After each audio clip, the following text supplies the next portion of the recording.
Welcome to Last Bell Boxing. Today we're joined by the A-side, Shane Watson. Good evening, Shane. Don't know about the A-side, man. Where that one from? Wait with me, Shane. Andy knows what's coming. And then we got the B/C side, Andy. Yeah. Always a pleasure to be B-side to Shane. Don't worry about that. So Shane, thanks for giving us your time, fella, tonight. We know you're a busy man at the minute. So we'll jump straight into it. Obviously, the only place to start, really, is JOYCE's performance at the weekend. So how did you think it went? Sorry, say that again at the end there? What did you say? So how did you break down the fight? How did you think the performance rated? Well, I look at it in two ways, right? So one of the ways I look at it is, if you said to me before the fight had taken place, Joe to knock out Hammer in 4 rounds and drop him 4 times, I'd absolutely snapped your hands off, because Hammer's very tough, very durable. He's fought some of the best heavyweights are around recently as well and gone to points against Sanchez, Luis Ortiz. Went round 11 with Fury, then Fury failed a drug test after that fight. Fury, he ripped his bicep, so you can't really count that one. Alexander Povetkin on points. Knocked out David Price, beat an undefeated Erkin Tepper when he was killing everyone. Do you know what I mean? He's a good, like, fringe European, fringe world level fighter. He's not world level. He's not really contender level, but he's a solid, after you won like the British and Commonwealth, right, who you would kind of fight to see where you're at. And if you're not good enough, he'll beat you. So, it's not the easiest. We could have had easier fights, but he was the most realistic name we were going to get at 5 to 6 weeks' notice. They had already had a training camp. But we didn't want to get a decent fighter on no notice and then beat an unfit guy either. So, with the money we had available, if I'm being completely honest. So I think taking it before the fight, I would have been absolutely over the moon, dropping Hammer 4 times and knocking him out in 4 rounds. But am I happy with the first round? No, of course I'm not. Joe did get caught a bit too much for my liking, especially more so because I was in Vegas with him the whole time for the past 2 months. And he was sparring people like Marku Hunter. And even people like Marku Hunter can catch him with these shots. So it's more annoying because I know that he can box better than that. And he can start better than that. Because I've been watching him do it in sparring with with Hunter and many other guys. So that point is annoying. But then you have to be wary of the fact he hasn't fought for a year. Yeah. He's coming off a broken arm. And listen, Hammer's no mug, Like, Hammer's been around the block. He's experienced. He's a good amateur. He got some good wins as a pro. He's still competing with world level fighters. So, he's obviously got a bit about him. And that was a big chance for Hammer because that was Hammer's big shot to get back in the world mix. World number 1 he'd have been if he won that night. And world number 2 in WBC. And he'd had a really good training because he got a win not long a KO in the first round, and he was out in Vegas training for it. So he obviously invested a lot of time and money into his training camp as well. So going off of all those things, you still have to take a lot of confidence from it because knocking Hammer out in 4 rounds and dropping him 4 times on the way never happened to him before. So you have to look at it like that. He came in for quite a bit of criticism for being caught a little bit, Shane, didn't he? Was you disappointed with some of the comments that were made, bearing in mind he's been out for a year, like you've said? I think, right, so this is just the way the boxing is at the top level, right? If Joe went in there and looked like Lomachenko, which we know he doesn't because he doesn't box like that, and knocked a Hammer by not getting hit and rolling him over, what would they have said about Hammer? He's old, he's finished, it's embarrassing. Then you make it a bit of an entertaining fight and Hammer gets in career best shape and comes and lands a few on Joe, then it's Joe that's shit. And it's like, well, you can't have it all both ways. It's like, people say that Joe gets hit too much. Where do people saying that when he knocked out Dubois? What did they say when he beat Dubois? Oh, Dubois wasn't ready. We don't know how good he is. He's obviously not that level. It's like, no matter what Joe does, he'll always get criticism. And I accept that because that's boxing at the top level. Look at the criticism AJ gets and stuff. So you accept it, but you can't have it both ways all the time, So Hammer was better than what everyone thought he was. So now that means Joe's shit. Well, it just shows that maybe you shouldn't have criticised Hammer in the first place. Andy would tell you I often go into bat for Joe Joyce on the show because he takes a lot of shit on the show, and I think he's penalised Shane because of his style. That's why I think people get on his back a lot, But it's a very effective style, isn't it? Well, the thing is with Joe's style, we know what it is. It's not alien to us. We've seen it for 14 fights now. Listen, don't get me wrong. He's been more disciplined, like he was against Dubois. He can box better than that. He's still one of the best in the division. I don't care what. You don't box as high up as he did as an amateur and win the things he's done unless you have elite boxing skills. And he does, and he showed that he does against Dubois. And he showed he did earlier in his career against people like Lenroy Thomas and stuff. But where he's been changing trainer a bit. First time he's had Salas in his corner for 4 years. Now, it's no secret Joe isn't really the same fighter without Salas in his corner, as we've seen previously. So now that they're back together, next training camp, I'm expecting an elite level Joe Joyce. And I don't think he was far from elite level the other night, but obviously against, your Wilders, you don't want to be getting hit with them kind of shots in round one, but Joe wouldn't go in there and get hit by those shots in round one because he's a lot smarter than that. But he probably just went in there and tried taking Hammer's head off in the beginning. And doing that, you're going to get caught a few times. But like I said, a bit of ring rust, coming off a bad injury. Your time is not always going to be straight away. Took him 2 rounds to warm up. The timing was there, and he beat the living daylights out of him after that, didn't he? So, you can't moan about everything because if you stop someone the quickest and drop them the most they've been in their career, and they're tough and durable, I mean, he must be doing something right. Shane, is it possible that he was obviously a little bit ring rusty? He's been out a year. Yeah. He got the wrist injury. Is it possible that when he was getting caught with them shots in that first round, because to me they weren't affecting him.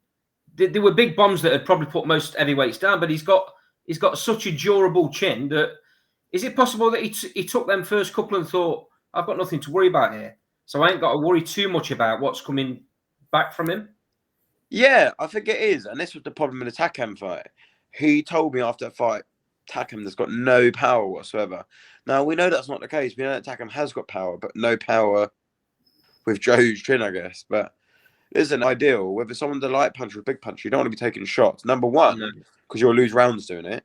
We don't want to lose rounds. Number two, it's all about durability for your career, isn't it? And staying on as long as you can and getting out the sport healthy. So, but obviously, you don't swim without getting wet. You're going to get hit. It's boxing.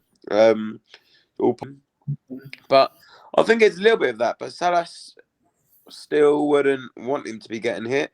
And Joe will listen to almost anything he says. I think it's almost just, I think Hammer Boy caught him by a little bit of surprise. But he didn't have as much respect for him as maybe what he should have done. Probably was looking ahead at the September date a little bit. And it's hard not to when you thought you're going to be fighting Parker and God knows who else, some other big names. And it's again, like we said, about the rust and the injuries coming off. So a lot of things to take into a fight night, like with a guy that we didn't have stylistically a lot of time to plan for either. So, So I guess it's a mixture of all those things. I mean, we'll tell in September, won't we? But yeah, no, I think it's just a mixture of all those things. And then after round 2, he was flawless. So, Shane, this September 24th date that Frank was talking about, any potential opponents lined up? We're in a few names thrown around like Elenius, Wallin, Hunter. What about the chance of Dillian White? Yeah, we've spoken to Dillian White. He doesn't want it for September 24th, which I understand. If I was managing Dillian White, I wouldn't put him in with Joe Joyce so soon after a big knockout to Tyson Fury. I imagine Dillian White will want a confidence booster to come back with like a fringe level fighter, someone like a Hammer, I'd imagine, to get some rounds in and get a bit of confidence back. So I expect Dillian White to go and do something like that on maybe a normal Sky show or something. And then I'm not saying that you're signing with Sky, by the way. That's just what I expect, but could be wrong. But yeah, we're talking to Valin. We were talking to Dillian White, but that can't be made right now. Valin, Frank Sanchez, but he didn't want to come to you. So that's out of line now. The winner of Pulev Chisora is an option. Obviously, we've got to let them get that settled this weekend. I'd really like the Pulev fight if Pulev wins. That'd be a really good fight for Joe, I think. Really good, solid name to add to the resume as well. So that'd be good if Pulev could win that fight, and that'd be a good fight to make. I know he'd fight Joe, so that wouldn't really help us if he won. I mean, if Parker can be ordered, that'd be great, because then that fight could happen. If WO could order that for an interim, but I could see that being for the vacant world title now. Yeah, because I expect Usyk to beat AJ, or if AJ does beat Usyk, to relinquish the WBO, because all the managers are going to get called at the same time. So I think there's going to be a lot of new champions. But so it's yeah, Parker that as well. But the fight that I really want, and I know the public are really going to be against this because of the whole drugs ban and disrespect the sport. But I think style-wise, Jarrell Miller and Joe Joyce is a great fight.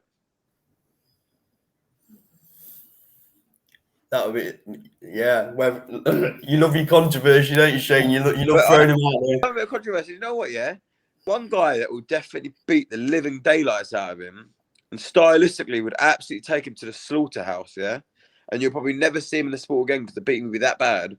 It'd be Joe Joyce. So at least we can get him over and done with for good and get him out of the sport. No matter what drug he put in his body, fight Joe Joyce, he could put 1,000 gallons of EPO into his body to fight Joe. It ain't going to be enough, and Joe will still render him unconscious. So why don't we just get rid of Jarrell Miller out of the sport for good and make sure he doesn't box again, so he can't hurt someone else who maybe isn't as good as Joe Joyce? Shane, it raised quite a few eyebrows when they had the head-to-head, Joe and Joe Parker. It raised quite a few eyebrows that fight was getting made at that time, with them being sat at number 1 and number 2. I know that on the show we were thinking, why is this not? Why are they not waiting for? Because the belts are going to become vacant at some point. At some point next year. Why are they not waiting to make that fight for that position? I mean, there's loads of reasons, really. Like, obviously, you could just wait, but I don't agree with that. I feel like if you're going to go into a world title fight, you've got to be best prepared. Yeah. As well as beating Dubois was a superb win, as well as beating Takam was a superb win. I thought Takam beat Parker, in my opinion. As well as they are great wins. And Joe's got many other very good wins as well. Bermain Stavern, and many other good guys, yeah. So I think the guys only had 14 fights, you know what I mean? But Parker's off of 2 very good wins against, especially last win. And it's genuine world level, still about in his prime. So Joe beating someone like Parker really gets him ready for the top world names. It would put his profile through the roof. He would sell out a good arena in the UK with it, and it would make him interim champion. So that would then mean that they have to fight within, I think, 3 months of that date, or be stripped. And you can put a lot more pressure on a WBO about the mandatory that way.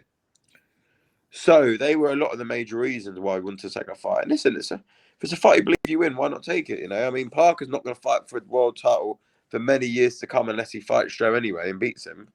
So it just made sense, really. And we wanted that next level fight for Joe, and he deserves it. And listen, he wants to get paid as well. You know, we want to earn big money, and that was a good opportunity for him to tick all of those kind of boxes. Really, it would have been at his first event. Yeah, it'd been a good opportunity for him to tick all those boxes, but it didn't happen. Wasn't meant to be. One team wanted it, and the other didn't. So, Shane, moving on to Daniel Dubois. Is he in the plans anyway? Now he holds a version of a world title. Not for a WBA regular, because I'm not being funny. Winning a WBA regular to Trevor Bryan has as much relevance to me as winning an eliminator for a 7-hour title. I don't even know if he would win that, to be honest.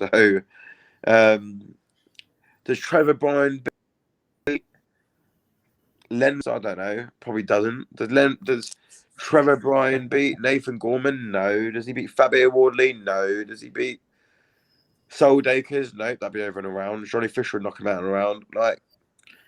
Does he beat? Oh yeah, he might have a good fight with Jay McFarlane. I ain't funny, man. This guy ain't serious. He ain't a boxer either. He robbed that guy that was a part-time boxer in his last fight, that Jonathan Guidry. Like, he ain't a boxer a proper professional boxer in my eyes, let alone a world champion. So, no, I'm not really interested in WBA regular, if I'm completely honest. We got Joe to number 1 in the WBO and number 2 in the WBC to fight for a real world title and to fight for a real champion. Even if the belt is vacant, we'd be fighting an ex-world champion in Joseph Parker. And if the WBC title comes vacant, we'll be fighting Wilder for a vacant title. So definitely more than good enough wins to declare yourself as a world champion. So, no, I wouldn't do that. And Joe is not really a guide. It's just about the money. Listen, we all want to get paid and we all want to earn money because it's it's a short career. And Joe is 36 now. But Joe's main reason to come into sport was to become a world champion. And I don't think he would want to call himself a world champion for winning the WBA regular against a guy that he'd already smashed to pieces. When do you think he'll get his world title shot then, Joe Joyce? Next summer? It would be a guess. By March, I would think. March. Do you think as soon as this AJ Usyk fight's done, do you think the mandatories are going to get called straight away then? I think they'll be given like a month negotiation period, depending on who wins. If Usyk wins, there's no way Fury's fighting him. So I think they'll be given like a month negotiation period or whatever. And I think then you'll start to see things unfold. But I think they'll hang tight for as long as they can to hear about what Tyson Fury's doing. Because they're still right, obviously. Shane, what makes you think Fury won't fight him? He's making all the noises that he will. He's got no interest in fighting him. He's always made that quite clear. He had a perfect opportunity to fight Usyk not long ago, and he didn't. It was all signed off that Joshua was going to take a step aside money, as much as they all deny it now, but he was. And he was going to take a warm-up against someone like Dylan White, because Dylan White was also going to take a step aside money.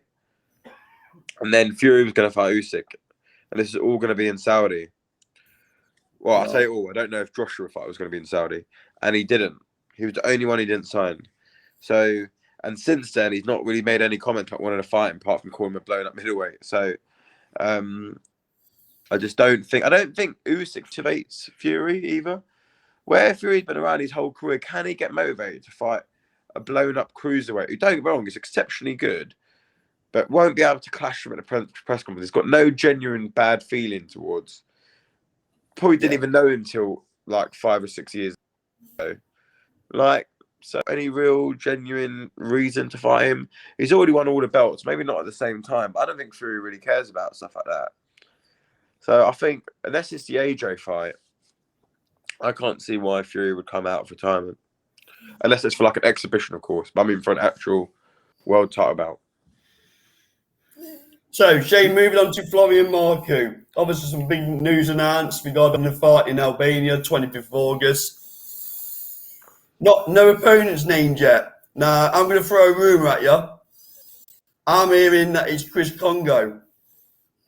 It's absolutely not Chris Congo. And I'll say something right now, loud and clear. We are never going to fight Chris Congo. Reason being, I like Chris Congo. Do I rate Chris Congo? He's okay. He's okay. He looked poor in his last performance against Formella. I've got to be honest. He was getting caught with shots all the time, coming square on. He became when he get knocked out. Knocked out. I'm not saying he would fight that against Florian because he will respect Florian's power. But you come like that against Florian. Formella, he ain't Formella where he punches like a feather duster. He whacks. So I'd be more than confident to put Florian in over him. But we're about fighting people that bring something to us to the table. Now, we fought Christians because Sky demanded we fought a British fighter. Yeah? And at the time, Chris Congo didn't get accepted for an IBF international title because he was coming off a defeat. I think that was the reason why he was coming off a defeat. They said you had to be coming off a win to fight for the belt or something like that. To have like certain X wins, at least with an IBF title before. So he wouldn't have got accepted anyway. And then Chris Jenkins beat Ndongo, who was obviously an ex-IBF champion. Yeah. So he got accepted, and we thought, you know what, Chris Jenkins, very good name. Has only ever been once, and that was in the 8th round against S. We thought, you know what, that's a fight that, you know, you beat him. you look really good out of that. And Chris Jenkins is known by everybody. He's like I said, been there, everyone, beaten some very good names over the years as well. And showed he's still got a lot left in the tank after that win. So we made the fight. Everyone was saying, I'm crazy. I can't believe you match made that. You're going to get upset there. I was like, okay, well, we'll see. Knock out Chris Jenkins the fastest in his career, 4 rounds. Then everyone still talks shit about Florian. I'm like, again, man, it's just like the whole Joe Joyce thing. So when you get to say such a level of popularity, people always got negative, no matter how well you do against someone. But Chris Congo, for me, unless he does a lot, listen, it's not to say it wouldn't ever happen. Maybe that was a bit ignorant of me saying that. But he would have to do a lot profile-wise and what he achieves. Look, if he could make that as like a world title eliminator, or like, let's say Congo won a world title, then maybe then. But right now, as it stands, he doesn't really do anything for Florian's career. Like, Florian is the big name here. He's the one that earns the big money, and he's the one that's bringing all the fans. So, since Chris Congo, it's not really a fight that makes much sense. So the stadium holds 21,000, nearly 22,000. Just explain how big Florian is out in Albania. Does he sell that out? Yeah, well, including the on the pitch capacity, I think it's like 26. So I'd be very surprised if that's not sold out in the first week. Florian MARKU is a massive, massive name in Albania. I mean, he's a big name, rightly so, over here as well. But I mean, he's a big name in Albania. One thing he knows how to do is surely sell a fight. He's a great talker. He's got an all-action style. He's never in a dull fight. So he's got all the right, and obviously he's so important to them over there. He is like a version of like maybe like what the royal family are over here and whatnot. Like he goes to the airport, there are floods of people waiting for him. He goes anywhere, he's getting chased in cars for photos. He can't walk down the street, you know, like he's a megastar. Even in England, he gets that. Albanians turn up to gyms. Or when I say to like Albanian people that I meet, I'm like, do you know Florian MARKU? Like, yes. Oh my God, why? And I tell them, and they like almost get a bit starstruck by me because I represent him. He is what you call a megastar in that country, and he deserves to have this home bout because his fans have to travel so far to watch him all the time and spend loads. Now, thankfully, they get to spend a lot less money and get to watch him at home. Shane, what's your plan going forward for MARKU? Well, I think he's going to get moved up into the top 10 in the IBF now because of the last defense. The first fight against Proden put him up to 13, and he's still there at the minute. But I think that's going to move him to now the win against Jenkins. To be honest with MARKU, he's potentially going to be fighting for the WBC silver in his next fight. And as you know, you have to fight a good opponent for WBC silver title because they warrant your top 5 ranking. Yeah. So that's the plan. We're going for opponents now. And there's some very good opponents in there that we're going through. Easy touches. So warrant that one of them actually accepted. You know what? As much as a lot of people call Florian MARKU out, yeah, not a lot of them want to fight him, you know. I swear to God, he's not always the easiest to match, mate. Like, a lot of them say stuff, and I'm like, yeah. But a lot of them that call him out are lower level than him, like without being disrespectful. Like, for example, like he wouldn't qualify for any of these titles that we fight for, or doesn't bring anything to the table. I think he's 11-2 or something, like record-wise. Like, I ain't being funny. Florian MARKU's beaten someone that was 20-0, 16 KOs, beating Chris Jenkins, and 4 guys are winning records since his pro debut, and he's not even a boxer. Ben, obviously he's boxing now. Conor Ben still on the radar, Shane? Sorry? Is Conor Ben still on the radar? I just think, obviously, he's on the radar in the sense of, like, if that opportunity ever arises, we'll do everything we could to make it, like, TV-wise. But him with Sky now, the fact that Conor Ben never once wanted that fight when we was on the zone, and that is after we won a belt, after we got an undefeated 20-0 guy on our record, and after we got a world ranking. He said before we needed a belt and a world ranking, got a belt and a world ranking, still didn't want to fight. So it was just kind of like, you do this, and then I'll go and do it. And like, we're not anyone's bitch, for example. So we're not just going to... And Florian's definitely not anyone's bitch. So he's not going to listen to what other people say. It's a fight we wanted. Maybe one day it could still be made. I think Conor Ben's got a thing where he only likes to fight people that are over 35. So maybe when Florian MARKU's older and about 35, 36, he might find them. So moving on to Johnny. Go on, Andy. Go on. Sorry, just before you do move on, when he gets this WBC silver, puts him in, like you say, puts him in the top 5. Has he then got to sit and fight anyone inside the top 10 consistently to keep that ranking? I mean, it's a bit of a difficult one. Like, so Joe defended his WBC silver against Hammer the other day. Now, I don't think Hammer was in the top 10. I think it can all be agreed upon, right? Whether just they think the opponent is good enough or worthy enough to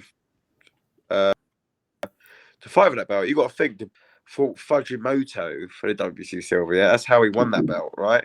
Now, that has got to be one of the most shocking WBC silver fights ever. Like, that guy. It's like, would he have even beaten like a Southern Area champion in England? Probably not. He was absolutely shocking, wasn't he? Like one of the best heavyweight title opponents I've seen, especially at such a level. Like we're talking top 5 world level here, like crazy. So you can obviously get lower level guys, but Florian MARKU doesn't want to fight lower level guys. He earns too much money to fight lower level guys. So Sky are not going to be gets paid to fight Darren Tetley, for example, without being disrespectful to Darren Tetley. He's a good fighter, and he had a good fight against Esserman, but they're not going to pay top dollar for that level. So he's going to have to fight people like, trying to give examples. There's an Italian that's 27 KOs, but I can't remember his name, who used to hold WB silver, but people like him and people like, I'm trying to think of people now. But whoever it is, decent names, you know, like your Adrian Broners or and I'm not in that fight, by the way. I'm just giving that as an example. But like people like Adrian Broners, People with profile, Shane. Sorry, people with a high profile, basically. Yeah, decent profile, decent like record, or something like that. and people who are actually good enough to fight for titles. So yeah, that's the kind of people. So moving on then to Johnny Fisher, obviously next out on the 6th of August. You're taking him up north, Shane. Yeah, that's the first of many destinations I expect in the next year. Johnny Fisher to fight in Vegas, to fight Newcastle, or maybe not Newcastle. They haven't really got any fighters that are from Newcastle, I don't think. But like Manchester, they'll take him everywhere because they know wherever he's going, he's taking at least 1,000 people with him. So then he'll probably fight in Spain, one of the Spanish bills. I was just going to ask you, is that going to affect his ticket sales? Clearly not. Probably not. They'll probably all end up getting vaccinated or getting dodgy vaccinations and flying over there. That's what we do. But you'll see the vaccination rates go right up in Rumford after they announce his fight abroad. But no, I don't think it will do. They're a very loyal fan base, and they all just adore him. Like, even if he does things like turns up in a rally, they all turn up. Like, for example, on Thursday, the 14th of July, him and Big John are going on a rodeo ball at the Rabbits pub as a matchroom promotion for the fight. Now, I'm not sure if that's good health and safety wise. I'm not actually sure Big John would do on a rodeo, but like there's loads of them turning up. 100 of them are going to turn up, and it's like just shows you like, and that's on a Thursday during the day when people are meant to be at work. Like some people are taking days off work just to spend the day with him. Like you'll be surprised. Like he's got a very good, strong, loyal fan base. They're actually kind of like a family. Because Johnny actually somehow managed to keep in contact with all these people. Like, thanks them all. And they, like, each fighter, they get a free T-shirt. They get a free entry into the club afterwards. So they've got that whole family and, like, connection vibe. It's not like they're just fans. Good. Very good. So we'll rattle through some of the others, Shane. Soldakis. Yeah, he's got a good fight this weekend against a guy that looked in his last fight a couple of weeks ago, against Ivan Dichko, who's obviously a 2-time Olympic bronze medalist. He actually won a round in that fight as well, I think. Never been stopped, this bloke. 7-4, but really could be like, I think the only real fight he actually lost was against Dichko. He got robbed a few times. He's like a far better version of Sokolowski. So we're actually in for a fight this weekend. A tough fight than what I'd like because Sol's coming off a long-term injury. I'd have liked a confidence booster, someone that could get out there in 3 or 4 rounds. And with this guy, it doesn't look like it's going to be the case. He's never been on the canvas in his career. And he's beaten some decent names. So, yeah, it's not going to be a fight, but it's a fight I expect Soul to come through. And is he on a collision course with Fabio Wardler? What, for Soul Akers? Yeah, I mean, that's the aim. Yeah, I think Soul needs like a good win against a notable name like Cash Ali, Lucas Brown, someone like that. I'm hearing they're going to do a big Birmingham show towards the end of the year. Now, if that's the case, a good name on there, like a Cash Ali, a big Birmingham fight, that would be. And Lucas Brown, or Yeah. I mean, there's some names like Nathan Gorman. I know Nathan Gorman. I think he's fighting Fabio, but like someone of that level, and then it makes it like a fight that Fabio can't really refuse. I think right now Fabio probably look at Soul, who's only going to be 4-0 after this weekend, and think like, what the hell does he offer me to the table? And it's almost like, Yeah, you can't win in that situation. So he'll know and respect Soul as a fighter, and that's good, especially what he achieved as an amateur. So I think we need that big win to really push that and make it worthwhile for everyone involved. And I'm hoping we can get that in the fight after this one.